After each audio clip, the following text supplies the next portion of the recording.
Let's see, where do I begin about my dad? He's wise, genuine, a man of God, a philanthropist, a storyteller. He's insightful. He's a counselor, an advisor, a teacher, a family man. He's always pushing himself to be better.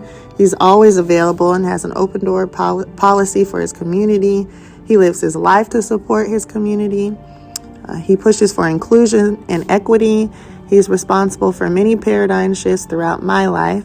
And he's just an all-around good guy. But most importantly, he's a wonderful grandfather, dad, and husband. To know him is to love him. And I know if his parents or my grandparents were still here, I know that they'd be extremely proud of him. I also know that God is pleased. My dad has always been a hero in my eyes. My whole life, I have watched my dad push and encourage others to be the best version of themselves, while simultaneously pushing himself to be the best that he can be. He has always been an inspiration, not only to me, but to many other community members. I no longer live in Columbus, but I still get friends constantly calling to have me ask my dad for help or advice. I would normally never want to admit this, but they definitely think he's way cooler than me. My dad is always eager to talk about his love of basketball, movies, and golf.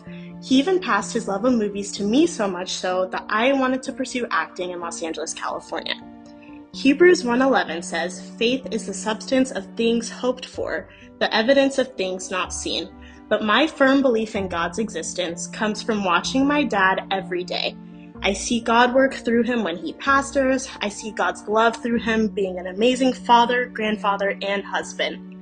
Dad, I love you, I miss you so much, and I am so proud to call you my father. I'm very proud of my husband for receiving this community honor. He is very deserving. He loves God, and he is senior pastor of Calvary Community Church.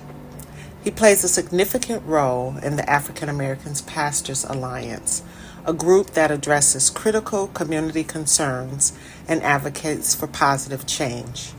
This group organizes the annual Martin Luther King Breakfast, which draws about 300 people.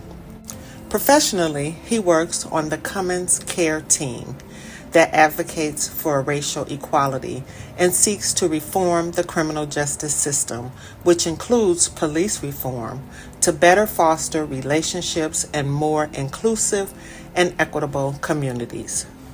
Through his True North podcast, which he co-hosts with a friend of more than 40 years, he has inspired and encouraged many with the goal of helping others in being successful. Through his volunteer and project work with the NAACP, Community Education Coalition, and Pathways to Success, he has demonstrated his genuine passion for community service.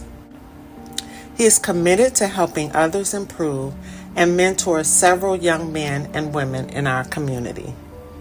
He is a loving husband, caring father and grandfather, supportive brother, and devoted friend.